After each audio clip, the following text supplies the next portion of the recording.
So my name is Constantinos Machairas. Today I'm joining you from Greece to represent the network of IFOAM. Funnily enough, we decided to name the presentation from carbon farming to organic districts, meaning that we would love to tell you a few things about who you are and what we're doing. A recent experience we had through a project for carbon farming that we had to deal with communities, and how we would hope that this information is relevant to your work with organic districts. You can go on. I'm not going to translate now. Please go on. I'm not translating. Now I can see you. For some reason, I'm losing you every time, but okay, I'm going to wait for you, for your head to always come in. Let's start by saying a bit about IFOAM Organics International, which has been for the last 50 years the largest organic network globally. And the way that we're trying to do that is by working with more than 700 member organizations in more than 100 countries in order to shape the future of agriculture based on organic. And who is these members that we represent? 30% are civil society, universities, and so on. 30% is the private sector. And just to let you know that over half of our members are small organizations working in putting organic at the centerpiece. The way that IFOAM has developed its governance over the last 50 years is through regional bodies, partners, and also sector platforms. So we, as IFOAM-AgriBioMediterraneo, we started in 1990, and since 1997 we represent the Mediterranean members of IFOAM, and we work predominantly in the Mediterranean, so hopefully we would like you to think of us as your regional partner. As I said, all our work is based on the principles of organic agriculture, and this is how we communicate globally, but we also with other partners in order to maintain bridges of collaboration, synergies, and communication. That is also between the agriculture sector, like with agroecology, regenerative, permaculture, and others. And just to remind some of you that maybe don't remember, the four principles is the principle of health, of ecology, of fairness, and of care. So whatever we do, or whatever somebody else is doing, we would like to also preserve those principles, and then based on this, we can definitely collaborate in other aspects as well. So what we're trying to do is to focus on a few matters. So definitely empower organic leadership is one, increasing organic literacy is another, and this is also for people in the sector like farmers, but also consumers. Improving nutrition, which is a big issue wherever you are in the world. Sometimes it can be no food, on the other hand, it can be obesity.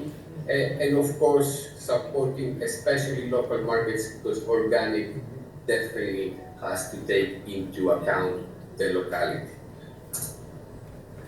And how do we do that? We have three main streams. We build capacity, we raise awareness, and we advocate for policies. And all of it is happening with our members.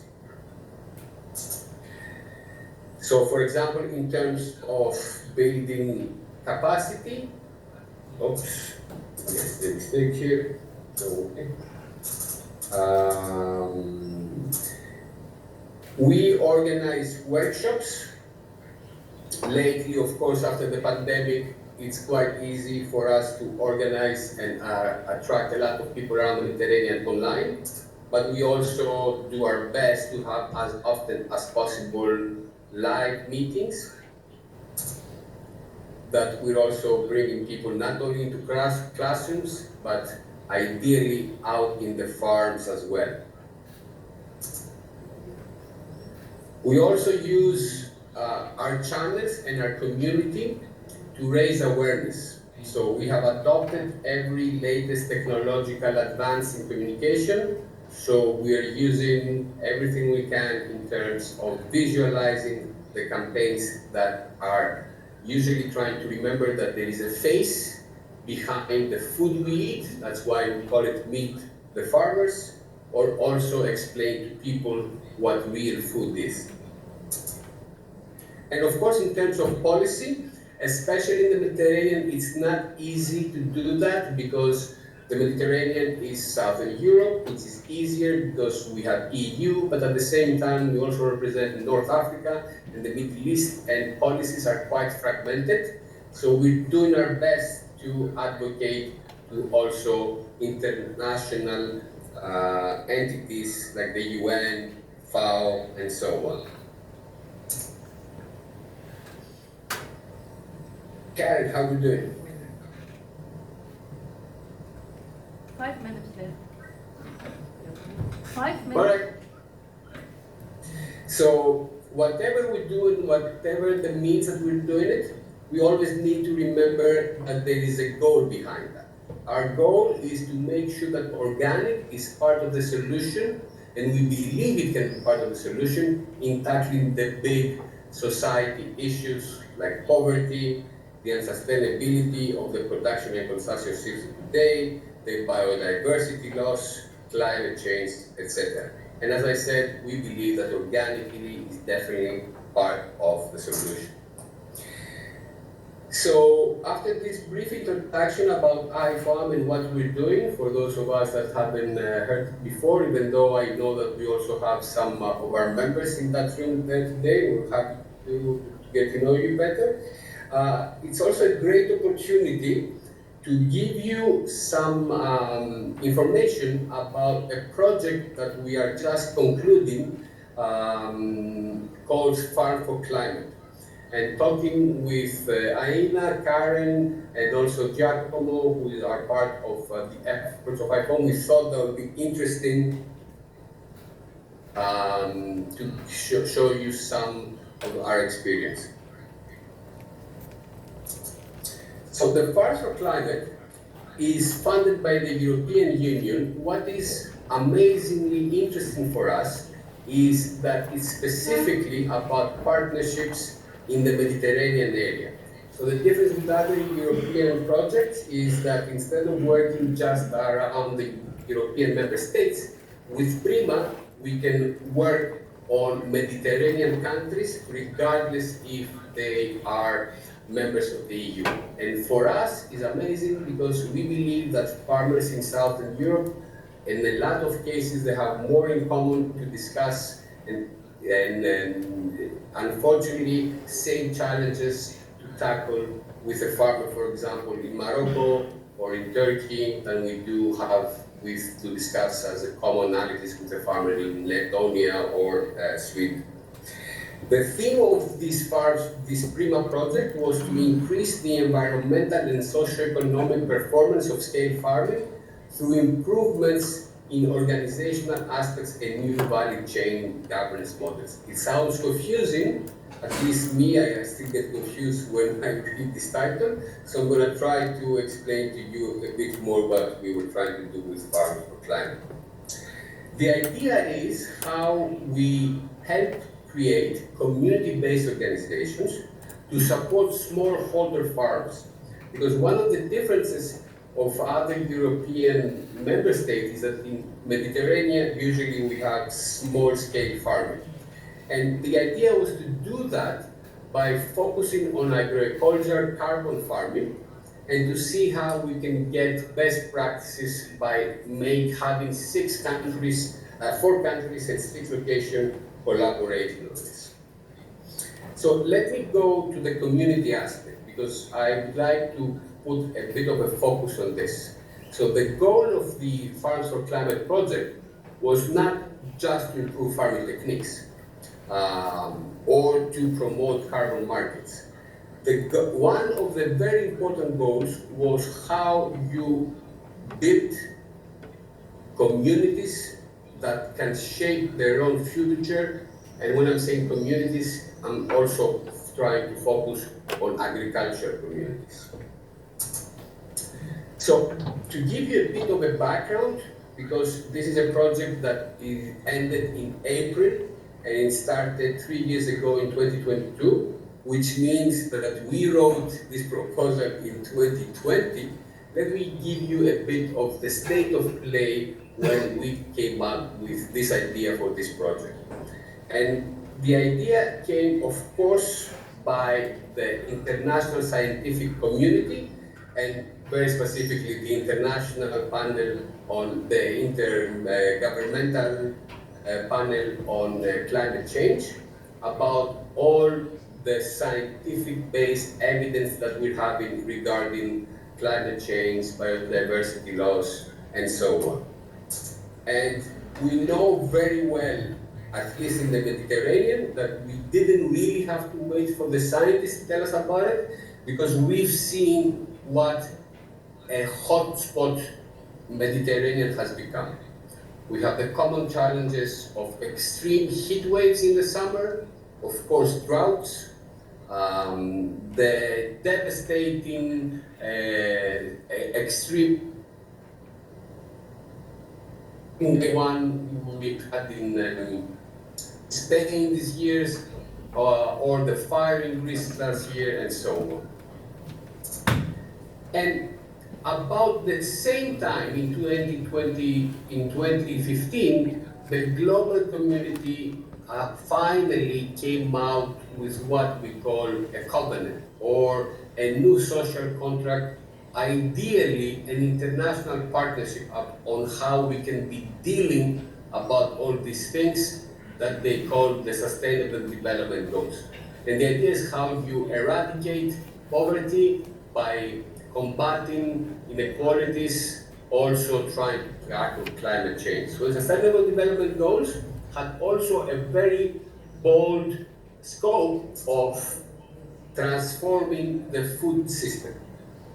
Because we know that food systems is all of the 3 pillars of sustainability, which means that it has to deal with both the economy, but also it has to do with the environment, and very much so with our health.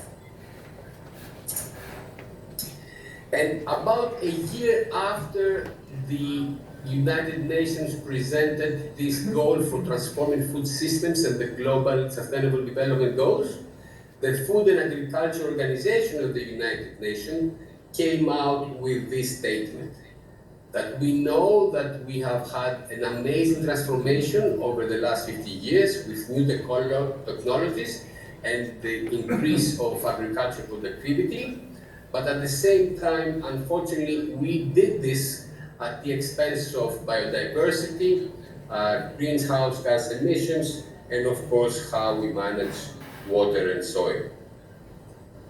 So, technology, as already mentioned, is one of those opportunities that we believe can be used in the way we transform the food systems. And that was something that can be an opportunity, but if we are not cautious, if only a few have access to this technology, some people might become even more unequal by not having these opportunities. So we've heard about precision agriculture, about drones, about Wi-Fi's in the tractors. So this is an opportunity that we can definitely explore in order to ameliorate the food systems.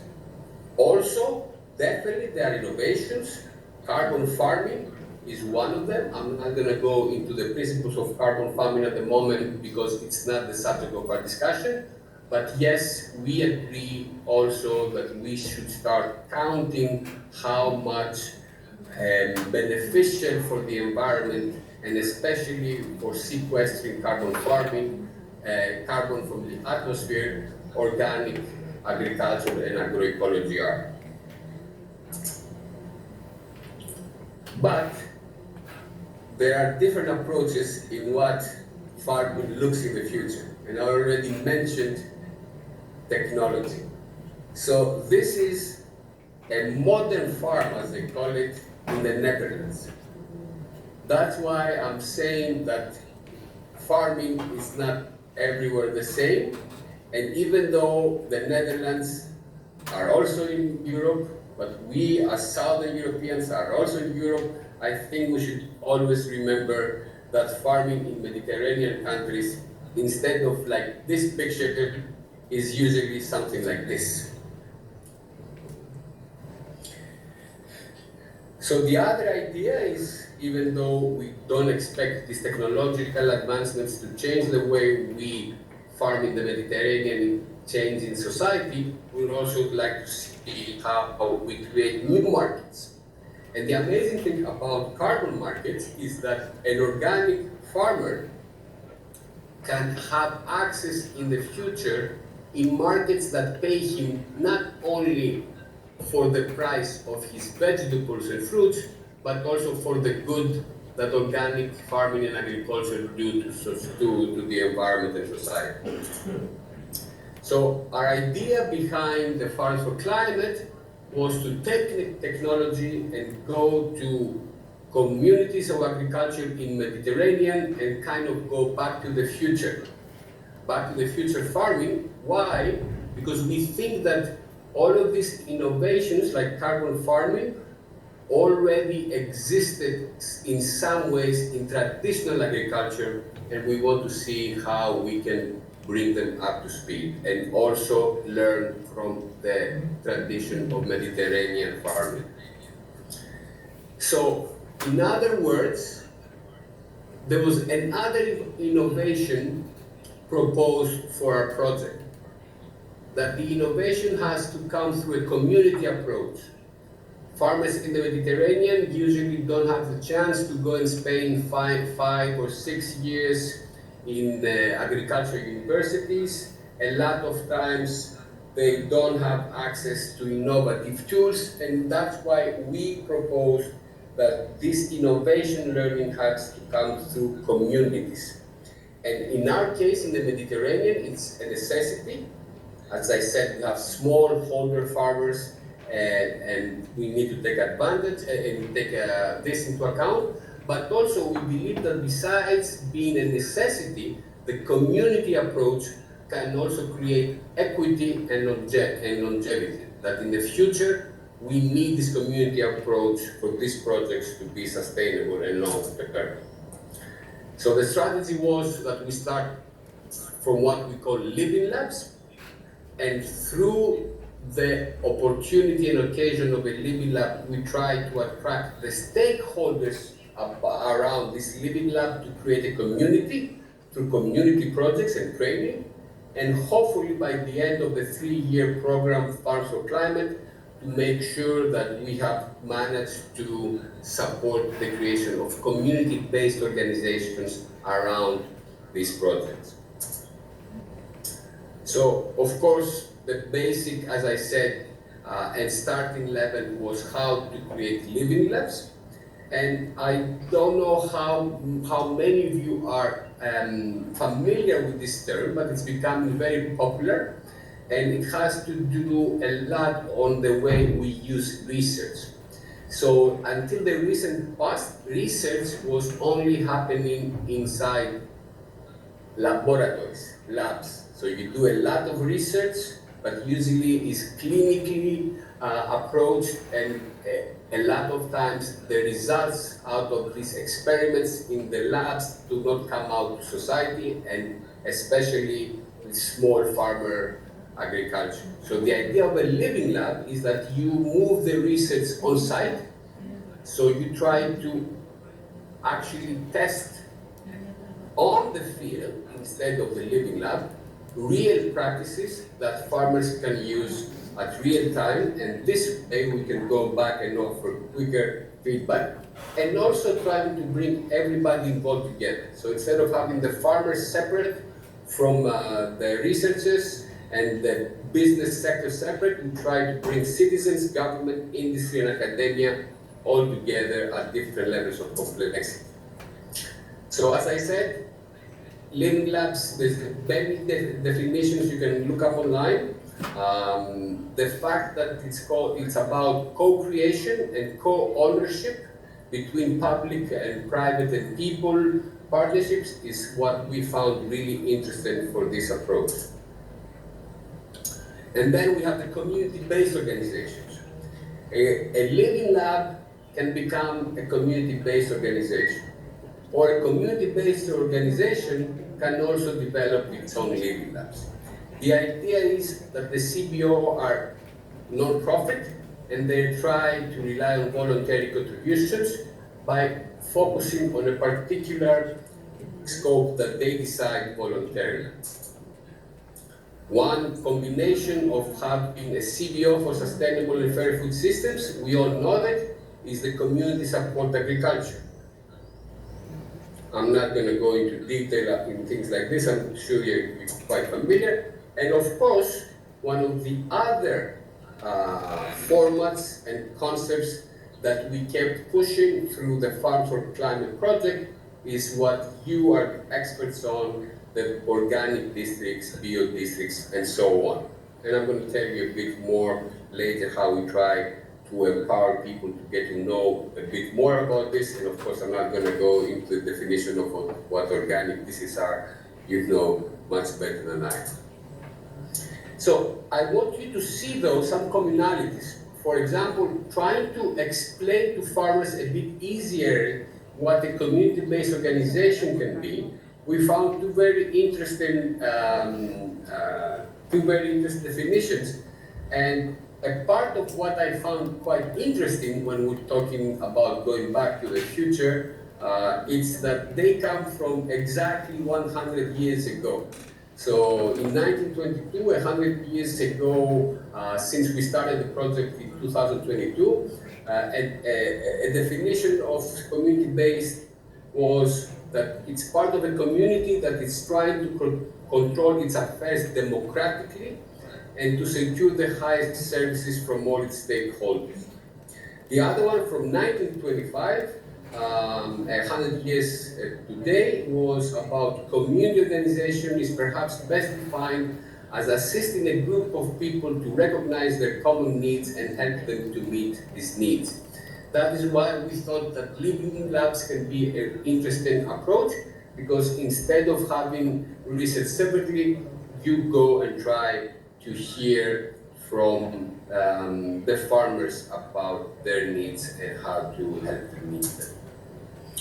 I'm just going to tell you that we, of course, had to, let's say, modify what a community-based organization would look like when it comes to our program, the Farms for Climate. And that is why that we said that what we want is a multi-stakeholder community that is actually trying to foster collaboration among smallholder farmers, research, and local institutions. And of course, always try to do that through the integration of agroecological and regenerative farming practices based on organic principles, as I said from the beginning. There's definitely, as you understand, commonalities between living labs and CBOs. I'm sorry, could Yes. we come to the end, please? Because could we come to the end, please? Could you close, please? Maybe you can write it to me.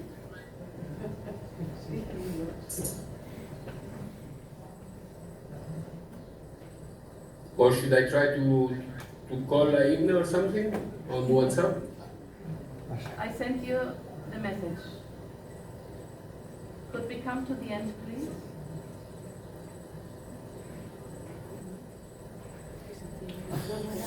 Peor. Dale a la cámara.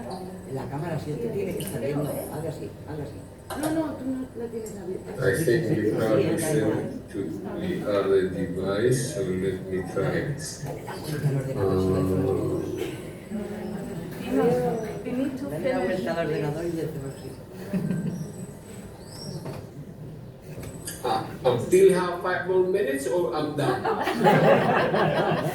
sorry.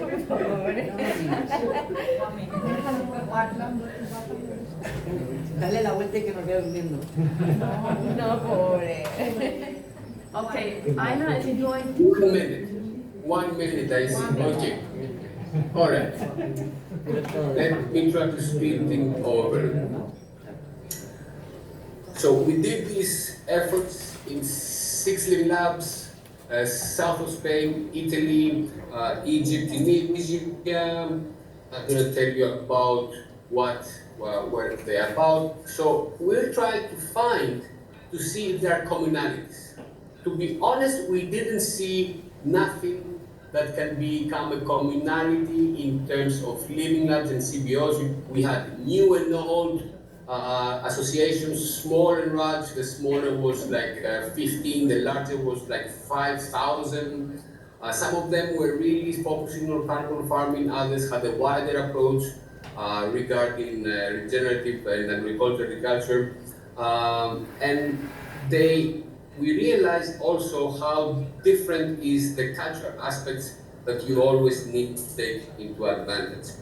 What we try to do is that we try to work a lot with it. So more than 50 sessions of training, from webinars to parties in farms, but also try to introduce economic and business concepts. And then one thing you always realize, especially in farming and Mediterranean, is that culture plays a lot of significant role in this. We did a lot of mistakes. We had the chance to realign them and learn from our mistakes. One of the lessons was that it's not about training. You have to bring farmers together to empower them and in order to build trust. And instead of teaching them, you have to listen to them and actually learn from them.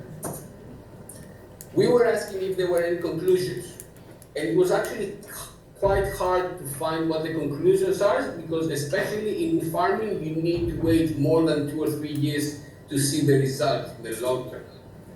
However, we also saw what we could do in terms of bringing together organic districts and living labs with community-based. We think that the organic district is providing the vision. The living labs can offer the methodologies for collaboration, and then the community organization has to make sure that there is what we call strong local buy-in, that the community is part of it. We try to see what the future is, and unfortunately sometimes people rely only on projects, and we decide that this shouldn't be the goal. That's why now we changed a big strategy, and we said from living labs we went to community-based organizations, and what we're trying to do now is help those partners become organic districts. And perhaps maybe Giacomo can also talk to you a bit about this. Is we recently signed a memorandum of understanding with INER, so we can go back to these communities and help them show the advantage of organic districts. Last thing, it was hard to say about the research project, it was about community. So the last conclusion is that governance and how you bring people together is something we need to invest long term. So that's it, thank you. Thank you. So,